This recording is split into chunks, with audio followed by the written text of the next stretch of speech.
Që vllazën, sa herë që t'ju humbe një nimet, një dhunti, një begati që Allah ju ka pas dhënë, ta dini se keni bërë gjuna e ju ka hup prej dorës.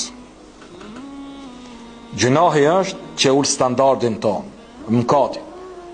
Janë gjunahet ato të cilat ndikojnë te ne që me na ra standardi, me na ushtu belat. Dhe të Allahu Teala, wa ma kana Allahu li yadhlimahum, walakin kanu anfusahum yadhlimun. Allah s'u ka bë zullum njerëzve, por ata i kanë bë vetit zullum. Gjunahi bën që Ademi alayhis salam me humb që të gjitha. Dhe kur u dëbu Ademi alayhis salam prej xhenetit bashkë me Havën, çka bën Ademi alayhis salam? Ademi alayhis salam u pendu sinqerisht, dhe është thonë diku 40 vjet ka qaj derisa Allah e ka pranu tauben e tij.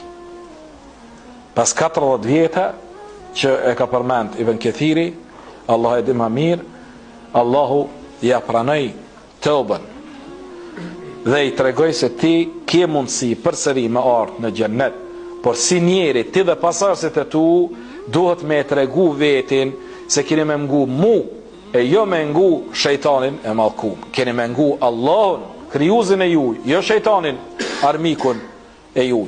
Dhe tash jemi ne në një botë ku ne duhet me tregu se e kem meritu shpërblimin pra anës Allahut Teala. Tash me çka ti po do në dhënjere me hi në xhennet? Me çka e ke meritu ti xhennetin?